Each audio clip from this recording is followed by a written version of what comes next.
नमस्कार विद्यार्थ्यांनो. नितेश शिंदे स्पीक्स या आपल्या यूट्यूब चॅनलवरती तुमचं परत एकदा स्वागत. आपण आजपासून एक नवीन सिरीज चालू करणार आहोत. त्या सिरीजचं नाव आहे प्रश्नमंजुषा.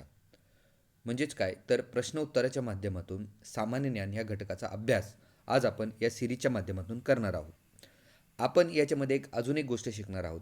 ती म्हणजे काय तर परीक्षेमध्ये 4 ऑप्शन ज्यावेळी दिलेले असतात त्यावेळेस योग्य उत्तराकडे कसं जायचं किंवा आपले बरोबर येण्याचे उत्तर बरोबर आणण्याचे चान्सेस, त्याला आपण मराठीमध्ये संभाव्यता किंवा इंग्लिशमध्ये प्रोबॅबिलिटी असं म्हणतो, ती कशी वाढवायची आणि परीक्षेमध्ये अचूक पर्याय कसा निवडावा याबद्दलचं थोडंसं मार्गदर्शन आपण या सिरीजच्या माध्यमातून करणार आहोत.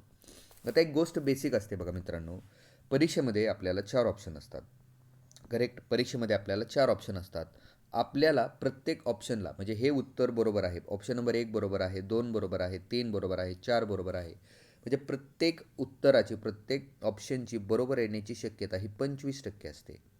25, 25, 25 आणि 25 म्हणजे हे चारही ऑप्शन मिळून 100% म्हणजे ह्या प्रत्येक ऑप्शनची बरोबर येण्याची संभाव्यता ही 25% असते. समजा तुम्ही एखादा ऑप्शन बाहेर काढला म्हणजे तुम्हाला फिक्स माहिती आहे की हे उत्तर तर नाही आहे.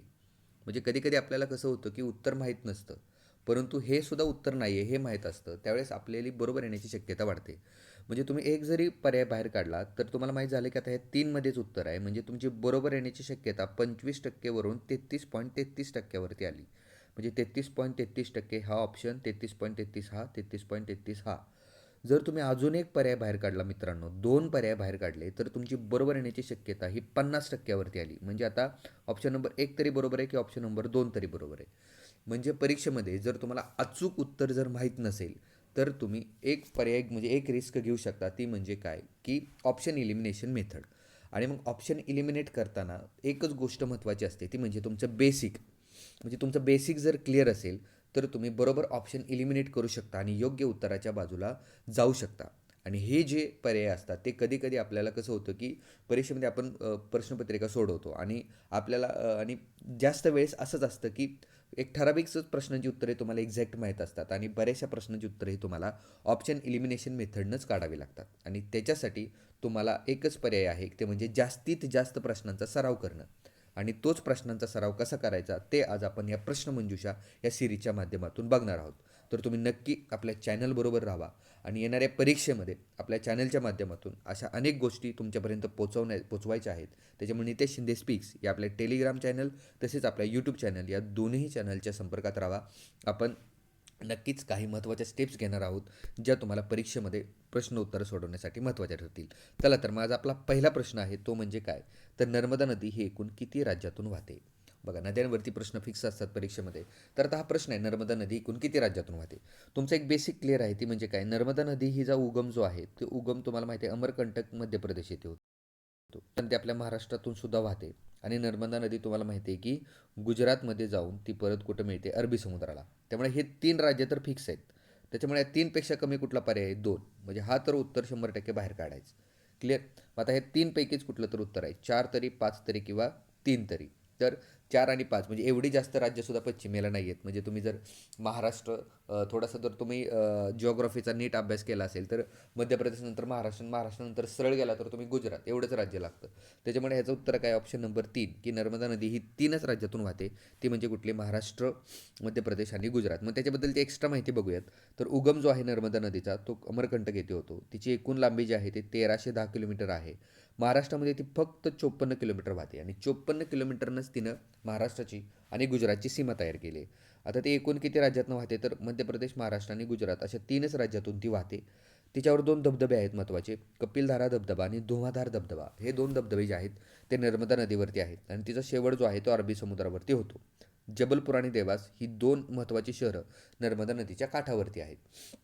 आता नर्मदा नदीबद्दल अजून एक महत्त्वाची माहिती मित्रांनो, ती म्हणजे काय, ती भारतातील, नर्मदा नदी भारतामधील सर्वात मोठी, सर्वात मोठी कसली नदी आहे ती, पश्चिम वाहिनी नदी आहे. भारतातील सर्वात मोठी पश्चिम वाहिनी नदी कुठली आहे तर ती आहे नर्मदा. लक्षात ठेवा.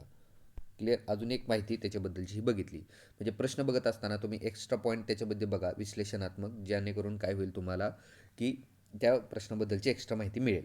आता ही नर्मदा नदीबद्दलचा प्रश्न. प्रश्न क्रमांक 2 बघूयात आपण, ते म्हणजे काय तर वाफेचे रूपांतर पाण्यात होण्याच्या प्रक्रियेला काय म्हणतात? बघा हा बेसिक आहे. तुम्हाला ज्यावेळेस परीक्षेमध्ये विज्ञान, सायन्स विचारलं जातं, त्यावेळेस ते खूप बेसिकनं विचारलं जातं आणि हे बेसिक आहे. म्हणजे तुम्हाला माहिती आहे की पदार्थाच्या अवस्था, स्थायू, द्रव आणि वायू या 3 पदार्थाच्या मुख्य अवस्था आहेत आणि याच्यातून त्यांचं एका अवस्थेतून दुसऱ्या अवस्थेत रूपांतर होत असतं.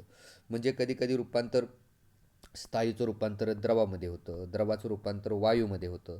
मग हे जे आहे की एका पदार्थातून एका अवस्थेतून दुसऱ्या अवस्थेत जाणं, म्हणजे स्थायूचं रूपांतर द्रवात होणं, द्रवाचं रूपांतर वायूत होणं, परत उलटं वायूचं रूपांतर द्रवात आणि द्रवाचं रूपांतर स्थायूत. म्हणजे अशा ज्या पदार्थाच्या अवस्था बदलत असतात त्याला वैज्ञानिक भाषेमध्ये अवस्थांतर असे म्हणतात.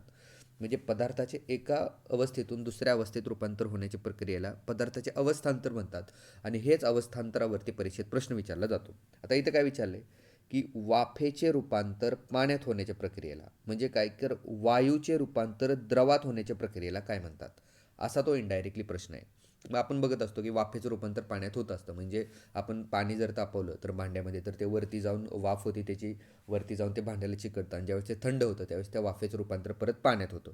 मग याला काय म्हणतात, तर वाफेचे रूपांतर पाण्यात होणे याला काय म्हणतात, तर संघनन म्हणतात. याला काय म्हणतात, संघनन. इंग्लिशमध्ये आपण त्याला कंडन्सेशन म्हणतो. मग आता अजून कुठल्या परत अवस्था आहेत मुख्यतः ते आपण बघू. बघा, संगणन म्हणजे वाफेचं रूपांतर कशामध्ये होणं, पाण्यामध्ये होणं. करेक्ट. म्हणजे इथं तुम्ही बघत असताल कंडन्सेशनची मी इमेज दिलेली आहे. म्हणजे तुम्ही ज्यावेळेस आपल्या ह्याच्यामध्ये खिडकीवरती वगैरे हिवाळ्याच्या दिवसात बघता त्यावेळेस असं धुकं साचलेलं असतं आणि त्याच्यावर तुम्ही असं बोट फिरवलं का तर त्याचं पाणी होतं. म्हणजेच काय की बाहेर दमट हवेचं रूपांतर ते पाण्यात झालेलं असतं. बाष्पीभवन म्हणजे काय तर पाण्याचं रूपांतर वाफेमध्ये होतं, हे तुम्हाला माहिती आहे. द्रवीकरण म्हणजे काय तर स्थायूचं रूपांतर द्रवामध्ये होतं. म्हणजे ज्यावेळेस एखाद्या द्रवाला उष्णता दिली जाते त्याचं रूपांतर, सॉरी, स्थायूला उष्णता दिली जाते आणि त्याचं रूपांतर ज्यावेळेस द्रवामध्ये होतं, स्थायूचं रूपांतर द्रवात होणं ह्याला द्रवीकरण म्हणतात. सांद्रण हे पण महत्त्वाचं आहे, द्रवाचे स्थायूमध्ये रूपांतर होणे.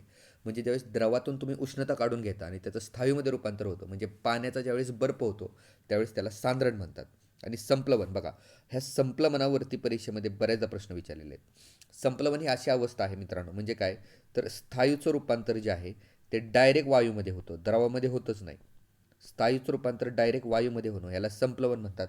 आणि याची उदाहरणं कुठली आहेत तुम्हाला माहिती आहे की डांबर गोळी. ओके. डांबर गोळी ही डायरेक्ट काय होतं त्याचं स्थायूचं रूपांतर वायूमध्ये होतं. त्याच्यानंतर कापूर. करेक्ट. डांबर गोळी, कापूर ही जी उदाहरणं आहेत ती उदाहरणं कशाची आहेत तर संप्लवनाची, आणि ही आहेत पदार्थाच्या अवस्थांतर. याच्यामध्ये पण तुम्ही लक्ष देणं आवश्यक आहे. चला पुढचा प्रश्न बघूयात आपण, तो म्हणजे काय तर जालियनवाला बाग हत्याकांडाच्या चौकशीसाठी कोणते कमिशन नेमण्यात आले होते. आता हा सोपा प्रश्न आहे मला माहिती आहे, परंतु याच्याबद्दलची अधिकची माहिती आपल्याला बघायची आहे. तर तुम्हाला सगळ्यांना माहीत असेल की 13 एप्रिल, करेक्ट, 13 एप्रिल 1919ला एक हत्याकांड झालं, ते म्हणजे जालियनवाला बाग हत्याकांड. आता जालियनवाला बाग हत्याकांड नेमकं का झालं आणि कशासाठी झालं ते आपल्याला आता थोडक्यात बघूयात.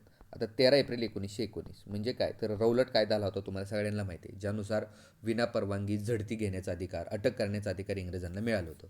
आणि याचा विरोध केला म्हणून ज्या दोन महत्त्वाच्या व्यक्ती आहेत म्हणजे डॉक्टर सत्यपाल आणि सैफुद्दीन किचलू या व्यक्तींना अटक केली आणि याच्या निषेधार्थ पंजाबमधील अमृतसर येथे जालियनवाला बाग या ठिकाणी एक सभा भरली. परंतु संचारबंदीचा आदेश होता म्हणून त्या ठिकाणी जो त्यावेळेचा ब्रिटनचा किंवा सॉरी पंजाबचा लेफ्टनंट गव्हर्नर त्याचं नाव काय आहे, Michael O'Dwyer. Okay. Michael O'Dwyer, या मायकल ओडवायरनं काय केलं की जो पोलीस प्रमुख होता जनरल डायर, या जनरल डायरला गोळीबाराचा आदेश दिले. आता या गव्हर्नर ओडवायरनं डायरला गोळीबाराचे आदेश दिले. त्याच्यामध्ये गोळीबार करण्यात आला. जवळजवळ 400च्या आसपास लोक त्याच्यामध्ये मृत्युमुखी पडली. आणि ही जो हत्याकांड झाला याच्या चौकशीसाठी ब्रिटिश गव्हर्नमेंटने एक कमिशन नेमलं. त्याला कमिशनला म्हणतात हंटर कमिशन. त्या कमिशनला काय म्हणतात, हंटर कमिशन. विद्यार्थ्यांना एक गोष्ट लक्षात घ्या की काँग्रेसनं सुद्धा, म्हणजे त्यावेळेची जी प्रमुख ही जी होती संघटना होती काँग्रेसनं सुद्धा या हत्याकांडाचं चौकशी करण्यासाठी आपल्यातर्फे एक कमिशन नेमलं होतं काँग्रेसनं. आणि ते कोणाच्या अध्यक्षतेखाली नेमलं होतं तर लक्षात घ्या, ते मोतीलाल नेहरू यांच्या अध्यक्षतेखाली नेमलं होतं. करेक्ट. काँग्रेसनं सुद्धा या जालियनवाला बाग हत्याकांडाच्या चौकशीसाठी मोतीलाल नेहरू यांच्या अध्यक्षतेखाली एक कमिशन नेमलं होतं, लक्षात घ्या. मग आता हे बाकीचे जे ऑप्शन आहेत, Simon commission, Welby commission, Hartog commission, याच्याबद्दलची थोडीशी माहिती आपण बघूयात. पहिलं कमिशन आहे सायमन कमिशन. तुम्हाला माहीत असेल की 1919चा जो मॉन्टेग्यू चेम्सफोर्ड कायदा आला होता त्याच्यामध्ये एक सांगितलं होतं की भारतीयांना स्वातंत्र्याचा हप्ता दर 10 वर्षांनी देण्यात येईल. म्हणजे भारतीयांना टप्प्याटप्प्यानं स्वातंत्र्य देण्यात येईल. मग हे टप्प्याटप्प्यानं स्वातंत्र्याचाच अभ्यास करण्यासाठी सायमन कमिशन आलं होतं 1927ला. तुम्हाला माहीत असेल. हंटर कमिशन जे आलं होतं ते जालियनवाला बाग हत्याकांडाच्या चौकशीसाठी. वेल्बी कमिशन हे पण महत्त्वाचं आहे, परीक्षेमध्ये प्रश्न विचारला जातो. भारताचे उत्पन्न आणि खर्च यांच्या चौकशीसाठी म्हणजे आर्थिक गोष्टींच्या चौकशीसाठी वेल्बी कमिशन 1895ला मोजला होता. आणि ज्या वेल्बी कमिशनमध्ये कोण होते तर दादाभाई नौरोजी होते. करेक्ट. हे पण महत्त्वाचं आहे. आणि हार्टोग कमिशन हे शिक्षणाच्या बाबतीत आहे, 1929 साली आलं होतं. आणि ह्या सगळ्या गोष्टी तुम्हाला माहीत असणं आवश्यक आहे. आणि या जालियनवाला बाग हत्याकांडाचाच परिणाम पुढं काय झाला तर तुम्हाला माहिती आहे असहकार चळवळ झाला. जालियनवाला बाग हत्याकांडाच्या संदर्भात अजून एक तुम्हाला गोष्ट माहीत असली पाहिजे. तो जो ओडवायर आहे, मायकल ओडवायर, या मायकल ओडवायरची हत्या 1940 साली म्हणजे जवळजवळ 21 वर्षानंतर कुणी केली तर उधम सिंग यांनी केली. सरदार उधम सिंग यांनी या ओडवायरची हत्या लंडनमध्ये जाऊन केली. हा पण एक क्रांतिकारक टॉपिकमध्ये हा गोष्ट क्लिअर होणं आवश्यक आहे. चला पुढचा प्रश्न आपण बघूयात. प्राणहिता ही नदी कोणत्या दोन नद्यांचा संगम आहे? बघा, विदर्भामधला नद्यांचा हा प्रश्न आहे की प्राणहिता नदी कोणत्या दोन नद्यांचा संगम आहे. आता विदर्भामधल्या नद्यांचं जाळं तुम्हाला एक्झॅक्ट पाठ असणं गरजेचं आहे. आणि आपण लवकरच महाराष्ट्रातील नद्या या टॉपिकवरती एक चांगली सिरीज सुरू करणार आहोत येणाऱ्या काळात. तर प्राणहिता नदी ही कोणत्या दोन नद्यांचा संगम आहे हा प्रश्न तुम्हाला विचारलेला आहे. ऑप्शन काय आहेत बघा. वैनगंगा पैनगंगा, वर्धा वैनगंगा, पैनगंगा वर्धा आणि पेंच आणि वैनगंगा. आता तुम्हाला असं वाटत असेल की अरे हे ऑप्शन काय आहेत, असे एवढे ऑप्शन किचकट वाटत आहेत, म्हणजे थोडंसंच यांच्यामध्ये बदल आहे. फरक ओळखा किंवा असं जुळे भाव असतात त्या जुळ्या भावातला फरक ओळखण्यासारखे ऑप्शन आहेत. परंतु आपल्याला तर ह्यातूनच उत्तर काढायचे. प्राणहिता नदी ही कोणत्या दोन नद्यांचा संगम आहे? तुम्हाला एक गोष्ट क्लिअर असणं आवश्यक आहे की विदर्भातल्या नद्या ह्या खूप महत्त्वाच्या आहेत आणि विदर्भातल्या नद्यांवरती प्रश्न परीक्षेमध्ये हमखास विचारला जाऊ शकतो. विदर्भातल्या प्रमुख 3 नद्या म्हणजे विदर्भातनं वाहणारे तुम्हाला माहीत असेल की इकडून जी नदी येते एकदम टोकावरून ती आहे नदी कुठली? ती नदी आहे इकडची अशी वैनगंगा. करेक्ट. इकडून येणारी अशी वैनगंगा. करेक्ट. आणि इकडून येणारी अशी वर्धा. या दोन नद्यांचा संगम म्हणजे कुठला तर प्राणहिता नदी, वर्धा आणि वैनगंगा. आता डिटेलमध्ये कसं बघूत आपण त्याच्याबद्दलची मी तुम्हाला थोडीशी माहिती देतो. बघा, आता ह्या नकाशाकडती जरा नीट ऑब्झर्व करा व्यवस्थित. मी एक नकाशा काढलेला आहे, तुम्हाला तो दिसेल. बघा, ही आहे वैनगंगा नदी. Correct. Just a minute. Okay. ही जी आहे इकडची ती आहे वैनगंगा नदी इकडची. आणि ह्या वैनगंगा नदी इकडून आलेली आहे अशी. करेक्ट. ही अशी. आणि इकडून जी आलेली आहे वर्धा. या दोघांचा संगम इथं होतो, इथं चपराळा या ठिकाणी. आणि तिथून पुढे ही नदी प्राणहिता नदी म्हणून ओळखली जाते. आता थोडंसं बेसिक तुम्हाला क्लिअर करतो. 3 नद्या महत्त्वाच्या. इकडून येणारी पैनगंगा आणि इकडून येणारी वर्धा यांचा संगम घुग्गुस येथे होतो. आणि ह्या दोघांचा संगम पुढे जाऊन असा वाहत जातो इथं. आणि हा वाहत झालेला संगम इकडून येणाऱ्या वैनगंगा नदीला मिळतो. आणि इकडून येणारी वर्धा आणि इकडून येणारी वैनगंगा यांचा संगम चपराळा येथे होतो आणि त्याला प्राणहिता नदी म्हणून ओळखलं जातं. आणि ही प्राणहिता नदी पुढे जाऊन गोदावरी नदीला मिळते. आता आपण डिटेलमध्ये एकदम डिटेलमध्ये प्रत्येक नद्यांचा अभ्यास करणार आहोत. आणि हा जो नकाशा तुम्हाला दिसतोय हा नकाशा तुमच्या परीक्षेच्या दृष्टीनेच तयार केलेला आहे आणि प्रत्येक नदी याच संदर्भातून आपण अभ्यास करणार आहोत येणाऱ्या काही काळामध्ये.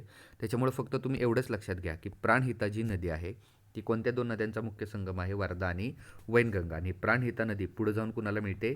गोदावरीला मिळते. करेक्ट. गोदावरीला डाव्या किनाऱ्यावरून मिळते. चला पुढचा प्रश्न आपण बघू. पुढचा प्रश्न आहे भारताच्या संविधान निर्मितीसाठी घटना समितीच्या निवडणुका घेण्याची शिफारस कोणी केली?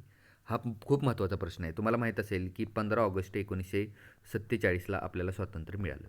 करेक्ट. पण स्वातंत्र्य मिळाल्याच्या आधी म्हणजे संविधान निर्मितीची प्रक्रिया ही काय स्वातंत्र्यानंतरच लगेच चालू झाली का? तर नाही. स्वातंत्र्य मिळायच्या आधीसुद्धा किंवा आधीच ॲक्च्युली संविधान निर्मितीची प्रक्रिया चालू झाली. आणि ती नेमकी कशी झाली ते आपण बघू. तर ऑप्शन काय आहेत? Cripps mission, cabinet mission, Linlithgow घोषणा की ऑगस्ट ऑफर. यामध्ये कुणी सांगितलं की घटना समितीच्या निवडणुका घेतल्या पाहिजेत? तुम्हाला माहिती आहे क्रिप्स मिशन कधी आलं होतं? 1942ला. कॅबिनेट मिशन त्याला त्रिमंत्री मंत्र म्हणतो आपण 1946ला. लिनलिथगो घोषणा ऑगस्ट ऑफर सेमच आहे 1940ला. आता यातून नेमकं उत्तर काय? पर्यायाचं उत्तर काय ते आपल्याला शोधणं आवश्यक आहे. तर भारतीय संविधान निर्मितीच्या निवडणुका घेण्याची शिफारस ही कुणी केली? तर ही केली कॅबिनेट मिशनने केली. त्यालाच आपण त्रिमंत्री योजना पण म्हणतो. ओके. आणि ही त्रिमंत्री योजना जी आली होती तिने सांगितले की निवडणुका घ्या. म्हणजे जी संविधान तयार करणार आहोत ते संविधान कुणी तयार करायचं तर लोकांमधून निवडून आलेल्या माणसांनी करायचं. आणि त्याच निवडणुका म्हणजे काय? संविधान समितीच्या निवडणुका. खूप महत्त्वाचा प्रश्न आहे हा, की संविधान समितीच्या निवडणुका घेण्याची शिफारस कुणी केली? तर ती केली कॅबिनेट मिशन. जे कधी आलं होतं? 1946ला. लक्षात घ्या. म्हणजे कधी आलं होतं? हा पण प्रश्न परीक्षेमध्ये विचारला जाऊ शकतो. ओके. मग त्याच्यामध्ये कोण होतं कॅबिनेट मिशनमध्ये? तर तुम्हाला माहिती आहे की अलेक्झांडर होते, पॅन्थिक लॉरेन होते आणि स्टॅमफर्ड क्रिप्स होते. या 3 मंत्र्यांचं आयोग किंवा 3 मंत्र्यांचं मिशन म्हणजे त्रिमंत्री मिशन आणि त्याला कॅबिनेट मिशन पण म्हणतात. आता क्रिप्स मिशन 1942ला आलं होतं. ते म्हणजे काय? तर स्टॅमफर्ड क्रिप्स यांच्या अध्यक्षतेखाली हे मिशन होतं.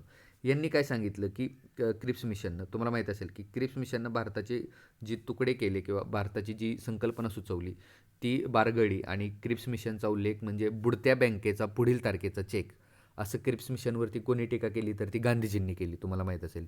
त्यानंतर लिन लिथगो घोषणा म्हणजे जो लिन लिथगो होता म्हणजे दुसरं महायुद्ध सुरू झालं आणि दुसऱ्या महायुद्धामध्ये तुम्हाला माहीत असेल की भारतीयांचा इंग्लंडला पाठिंबा आवश्यक होता कारण जपान हे भारताच्या टोकावरती येऊन थांबलं होतं. त्यामुळे भारतीयांचा पाठिंबा मिळवणं युद्धामध्ये हे ब्रिटनसाठी खूप महत्त्वाचं होतं आणि लिन लिथगोनं ऑगस्ट ऑफर केली होती. त्यात त्यांनी असं सांगितलं की तुम्ही आम्हाला महायुद्धात मदत करा दुसऱ्या महायुद्धात. आम्ही तुम्हाला स्वातंत्र्य देऊन आणि तुमची घटना निर्मितीची प्रोसेस पण चालू करू. यांना ऑगस्ट ऑफर पण म्हणतात. पण यांनी काय निवडणुका घेण्याची शिफारस केली नव्हती. मग निवडणुका घेण्याची शिफारस मुख्य कोणी केली होती? कॅबिनेट मिशननं. जे कधी आलं होतं? 1946. मग तुम्हाला माहिती असेल की निवडणुका झाल्या. या 389 सदस्यांमध्ये निवडणुका होणार होत्या. परंतु संस्थानांनी याच्यात भाग घेतला नाही. म्हणजे 93 संस्थानांनी भाग घेतला नाही. मग राहिलेल्या याच्यामध्ये निवडणुका झाल्या 296 याच्यात आणि सर्वाधिक जागा म्हणजे 208 जागा काँग्रेसनं मिळवल्या. ओके. आणि 73 जागा या कोणी मिळवल्या? मुस्लिम लीगनं मिळवल्या आणि 15 जागा कोणी मिळवल्या? अपक्षांनी मिळवल्या. ओके. आणि हा निकाल लागला आणि या सदस्यांनी पुढे जाऊन घटनेची निर्मिती केली. महात्मा गांधीजी असतील, मोहम्मद अली जिना हे काय या घटना समितीचे सदस्य नव्हते आणि याच्याबद्दल पण डिटेल माहिती आपण येणाऱ्या काही लेक्चरमध्ये बघू. पण सगळ्यात आजच्या प्रश्नाचं उत्तर काय? तर घटना समितीच्या निवडणुका घेण्याची शिफारस कुणी केली? तर ती केली कॅबिनेट मिशननं. कधी आली होती? 1946ला आली होती. चला पुढचा प्रश्न. सरदार वल्लभभाई पटेल यांना सरदार ही पदवी कोणत्या चळवळीत मिळाली? ओके. तर असहकार चळवळ, बारडोली चळवळ, वंगभंग आंदोलन का होम रूल चळवळ? आता याच्यातून ऑप्शन इलिमिनेशन मेथड आपण करू. आता असहकार चळवळीच्या बाबतीत सरदार वल्लभभाई पटेलांचं जास्त नाव आपण काय ऐकलं नाही. वंगभंग आंदोलनावेळेस पण नव्हतं आणि होम रूल चळवळी वेळेस पण नव्हतं. मग एक जो ऑप्शन राहतो त्याच्यामध्ये तो कुठला? बारडोली सत्याग्रह जो झाला होता त्याच्यामध्ये त्यांना सरदार ही पदवी मिळाली. असहकार चळवळ तुम्हाला माहिती आहे 1920ला झाली होती. वंगभंग आंदोलन 1905-06च्या दरम्यानमध्ये बंगालची फाळणी झाल्यानंतर झालं होतं आणि होम रूल चळवळ 1916-17च्या दरम्यानमध्ये तुम्हाला माहीत असेल की कुणी चालू केली होती? तर ॲनी बेझंट आणि लोकमान्य टिळकांनी चालू केली होती. तर सरदार पटेल यांच्याबद्दल तुम्हाला माहीत असेल की ते भारताचे पहिले उपपंतप्रधान पण आहेत. करेक्ट. त्याच्यानंतर ते पहिले गृहमंत्रीसुद्धा आहेत. त्याच्याबद्दल त्यांना भारतीय सनदी सेवेचे जनक पण म्हणतात. ओके. सनदी सेवेचे जनक म्हणतात. त्याच्यानंतर त्यांना भारताचे बिस्मार्क पण म्हणतात. बघा भारताचे बिस्मार्कसुद्धा म्हणतात त्यांना. म्हणजे हे जे प्रश्न आहे ते वन लायनर परीक्षेमध्ये विचारले जाऊ शकतात. आणि सगळ्यात महत्त्वाची गोष्ट त्यांच्याबद्दल कुठली? तर त्यांच्याबद्दल एक पुतळा जो उभा राहिलेला आहे गुजरातमध्ये त्याला आपण काय म्हणतो? स्टॅच्यू ऑफ युनिटी म्हणतो. ओके. Statue of unity. आणि हा स्टॅच्यू ऑफ युनिटी जो आहे तो किती लांब आहे? तो स्टॅच्यू ऑफ युनिटी मित्रांनो 182 मीटर आहे. म्हणजे जगातला सगळ्यात मोठा पुतळा जस्ट अ मिनिट. जगातला सगळ्यात मोठा पुतळा जो आहे तो आहे हा स्टॅच्यू ऑफ युनिटी आणि याच्यावरती परीक्षेमध्ये प्रश्न विचारला जाऊ शकतो की जगातला सगळ्यात मोठा पुतळा कोणाचा आहे? तर तो सरदार वल्लभभाई पटेलांचा आहे. गुजरातमध्ये नर्मदा नदीच्या किनाऱ्यावरती आहे आणि तो किती आहे? 182 मीटर आहे. करेक्ट. तर हा झाला आपला आत्ताचा पुढचा प्रश्न. चलो तर आपण पुढे जाऊयात पुढच्या प्रश्नाकडे. मुंबई उच्च न्यायालयाचे खंडपीठ कोठे आहे? म्हणजे मुंबई उच्च न्यायालयाचे खंडपीठ कोठे आहे? पणजी, औरंगाबाद, नागपूर की वरील सर्व? करेक्ट. हा खूप सोपा प्रश्न आहे. तुम्हाला माहीत असेल की मुंबई उच्च न्यायालयाचं खंडपीठ हे 3च ठिकाणी आहे. पणजी, औरंगाबाद आणि नागपूर. मुंबई उच्च न्यायालय जे आहे ते मुंबई उच्च न्यायालय तुम्हाला माहिती असेल की 1862 साली महत्त्वाच्या 3 उच्च न्यायालयाची स्थापना झाली. ते म्हणजे मुंबई, मद्रास आणि कलकत्ता. हे 3 उच्च न्यायालय 1862ला चालू झाली आणि 1866ला अलाहाबाद उच्च न्यायालय चालू झालं होतं. आणि हे जे मुंबई उच्च न्यायालय आहे त्याची 3 खंडपीठं कुठे आहेत? पणजी, औरंगाबाद, नागपूर. मुंबई उच्च न्यायालय कोणाकोणासाठी काम करतं मित्रांनो? तर मुंबई उच्च न्यायालय हे कोणासाठी काम करतं? महाराष्ट्रासाठी काम करतं. त्याच्यानंतर ते गोव्यासाठी काम करतं. त्याच्यानंतर दादरा नगर हवेली व दमन आणि दीव यांच्यासाठी काम करतं. म्हणजे 2 राज्य आणि 2 केंद्रशासित प्रदेशांसाठी मुंबई उच्च न्यायालय काम करतं आणि त्याची खंडपीठ कुठं आहेत? पणजी, औरंगाबाद आणि नागपूरमध्ये. आता सध्या मुंबई उच्च न्यायालयाचे मुख्य न्यायाधीश कोण आहेत आणि आत्ताच नुकतेच बदललेले आहेत ते कमेंटमध्ये तुम्हाला मला सांगायचं आहे की सध्या मुंबई उच्च न्यायालयाचे मुख्य न्यायाधीश कोण आहेत. खूप महत्त्वाचा प्रश्न आहे, परीक्षेमध्ये तो विचारला जाऊ शकतो. करेक्ट. चला पुढचा प्रश्न आपण बघू. भारतातील 25वे उच्च न्यायालय कोणते. व्हेरी इम्पॉर्टंट क्वेश्चन की नुकतंच म्हणजे तुम्हाला तारीख पण सांगतो 1 जानेवारी 2019ला 25वं उच्च न्यायालय इनफोर्समध्ये आलं म्हणजे लागू झालं. ते कोणतं हा प्रश्न परीक्षेमध्ये विचारलेला आहे. करेक्ट. तर मुंबई, अमरावती, अलाहाबाद का हैदराबाद. तर सगळ्यात महत्त्वाचं उत्तर याचं काय आहे तर ते आहे अमरावती. तुम्हाला माहीत असेल की 2014 साली आंध्र प्रदेशपासून काय वेगळं झालं, तेलंगणा वेगळं झालं.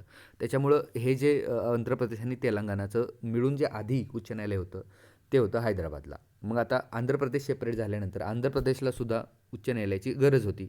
त्याच्यामुळे आंध्र प्रदेशमध्ये नवीन अमरावती या ठिकाणी उच्च न्यायालय चालू झालं आणि ते भारतातलं 25वं उच्च न्यायालय ठरलं आहे. याच्यामध्ये परीक्षेमध्ये प्रश्न तयार होऊ शकतात की सध्या भारतामध्ये किती उच्च न्यायालय आहेत किंवा आता 25वं उच्च न्यायालय कुठलं. आता हे तुम्हाला सहज कळायला पाहिजे होतं की आता जे नवीन राज्य चालू झालं आहे त्याच्यासाठीच एखादं उच्च न्यायालय चालू केलं असणार आहे. नवीन राज्य कुठलं म्हणजे आता तेलंगणात तर हैदराबाद गेलं आणि हैदराबादमध्ये ऑलरेडी उच्च न्यायालय होतं. मग आता कोणासाठी राहिलं उच्च न्यायालय तर कोणासाठी तर आंध्र प्रदेशसाठी. मग हे आंध्र प्रदेशसाठी उच्च न्यायालय कुठलं आहे 25वं उच्च न्यायालय. म्हणजे सध्या भारतामध्ये किती उच्च न्यायालय आहेत 25. हा पण प्रश्न परीक्षेमध्ये याच्यावरून तयार होऊ शकतो. करेक्ट. आता पुढचा प्रश्न आहे सर्वाधिक समस्थानिके कोणत्या धातूचे आहेत. तर सगळ्यात बेसिक गोष्ट पहिल्यांदा बघा तर समस्थानिके म्हणजे काय. करेक्ट. आता समस्थानिके त्याला काय म्हणतो आपण आयसोटोप्स पण म्हणतो. आता समस्थानिके म्हणजे काय की ज्यांचा अणुअंक बघा खूप महत्त्वाचं आहे ज्यांचा अणुअंक काय असतो समान असतो आणि अणुवस्तुमानांक अणुवस्तुमानांक हा काय असतो वेगळा असतो. त्यांना काय म्हणतात समस्थानिके म्हणतात किंवा त्यांना आयसोटोप्स पण म्हणतात. करेक्ट. आता अणुअंक समान आणि अणुवस्तुमानांक वेगळा यांना काय म्हणतात समस्थानिके म्हणतात. मग अशी सर्वाधिक समस्थानिक कोणाची आहेत तर ते आहे पोलोनियमची आहेत आणि ती किती आहेत 27 आहेत. लक्षात घ्या. ओके 27 आहेत. आता समस्थानिके म्हणजे तुम्हाला मी सांगितलं अणुअंक समान अणुवस्तुमानांक वेगळा. ओके म्हणजे काय तर same atomic number but different atomic mass number याला म्हणतात समस्थानिके. तुम्हाला माहीत असेल हायड्रोजनची 3 आहेत, ऑक्सिजनची 3 आहेत आणि पोलोनियमची सर्वाधिक किती आहेत 27 आहेत. म्हणजे समस्थानिके सर्वाधिक कोणाचे आहेत पोलोनियमचे आहेत. करेक्ट. चला पुढचा प्रश्न भारताच्या मध्यावर्ती कोणती पर्वतरांग आहे. Very important. आता ह्याच्यातनं ऑप्शन तुम्ही बाहेर काढू शकता. अरवली मध्यावरती नाही आहेत. त्यानंतर सातपुडा आणि विंध्यमध्ये तुमचं कन्फ्युजन होऊ शकतं आणि मैकल पण नाही आहे. तर याच्यामध्ये सगळ्यात महत्त्वाचं काय तर विंध्य ही मध्यावरती आहेत. कारण विंध्य म्हणजे थोडक्यात जर तुम्ही भारत धरला तर विंध्य पर्वतरांगमुळंच उत्तर भारत आणि दक्षिण भारत असे भारताचे 2 भाग पडतात. म्हणून तिला मध्यावरची पर्वतरांग विंध्य पर्वतरांग असं म्हणतात. करेक्ट. ह्या मध्य पर्वतरांगामुळं भारताचे भाग 2 पडलेले आहेत. एक उत्तर भारत आणि दक्षिण भारत. त्यामुळं मध्यावरती कुठली पर्वतरांग आहे तर विंध्य पर्वतरांग आहे. करेक्ट. हे तुम्हाला माहीत पाहिजे. आता पुढचा प्रश्न शेवटचा महाराष्ट्र राज्याच्या पोलीस दलाचे अधिकृत पत्रक कोणते. म्हणजे जे अधिकृत पत्रक म्हणजे महाराष्ट्र राज्याचं पोलीस दल त्यांचं एक पत्रक काढतं त्याचं अधिकृत नाव काय आहे दक्षता, ठिणगी, प्रहार की शक्ती. व्हेरी इम्पॉर्टंट पोलीस भरतीसाठी हा महत्त्वाचा प्रश्न आहे. तर याचं उत्तर काय आहे तर दक्षता. दक्षता हे महाराष्ट्र राज्याच्या पोलीस दलाचं अधिकृत पत्रक आहे. ठिणगी कोणाचं आहे तर महाराष्ट्र महिला आयोगाचं आहे. ओके महिला आयोगाचं ठिणगी आणि अजून एक आहे साद. साद आणि ठिणगी हे महिला आयोगाचं आहे. लक्षात घ्या. महाराष्ट्र राज्य पोलिसांचा वर्धापन दिन कुठला तर 2 जानेवारी. लक्षात घ्या. आणि सध्या महाराष्ट्र दलाच्या पोलीस दलाचे पोलीस महासंचालक कोण आहेत हेमंत नगराळे आहेत. आपण चालू घडामोडीच्या लेक्चरमध्ये ते बघितलं आहे. ज्यांनी बघितलं नसेल ते लेक्चर त्यांनी बघून घ्या. महाराष्ट्र राज्याच्या पोलीस दलाचे सध्या पोलीस महासंचालक कोण आहेत हेमंत नगराळे आहेत. करेक्ट. आणि प्रहार शक्ती याच्यामधील काय नाही तर दक्षता आणि ठिणगी. लक्षात घ्या दक्षता हे आपल्या महाराष्ट्र पोलीस दलाचा आहे. 2 जानेवारी हा त्याचा वर्धापन दिन आहे. करेक्ट. तर हे महत्त्वाचे 10 प्रश्न आपण आज बघितले. त्याच्यामध्ये ऑप्शन इलिमिनेशन मेथड आणि एक्स्ट्रा नॉलेज आवश्यक असणं त्या प्रश्नाबद्दल किती आवश्यक आहे योग्य उत्तराकडे किती जायचं हे सगळ्या गोष्टी आपण याच्यामध्ये बघितल्या. तर धन्यवाद मित्रांनो तुम्ही साथ दिल्याबद्दल आणि आपलं लेक्चर बघितल्याबद्दल. नितेश शिंदे स्पीक्स बघा आपला जो यूट्यूब चॅनल आहे नितेश शिंदे स्पीक्स या चॅनलला तुम्ही सबस्क्राईब करा. या चॅनलला जास्तीत जास्त शेअर करा आणि अजून अपडेटसाठी तुम्ही आपला जो यूट्यूब चॅनल आहे करेक्ट यूट्यूब चॅनल, या यूट्यूब चॅनलला जास्तीत जास्त फॉलो करा आणि टेलिग्रामला पण जॉईन करा. टेलिग्राममध्ये पण आपण दररोज चालू घडामोडीशी एक प्रश्न आणि याची सिरीज बघत असतो. तुम्हाला अजून कुठल्या बाबतीमध्ये व्हिडिओ हवेत का याबद्दलचं तुम्ही नक्की कमेंटमध्ये सांगू शकता आणि आपल्या व्हिडिओला जास्तीत जास्त शेअर करा. अभ्यास करत राहा, वेळेचं नियोजन करा व्यवस्थित आणि येणाऱ्या काळामध्ये चांगलं यश मिळवा. धन्यवाद.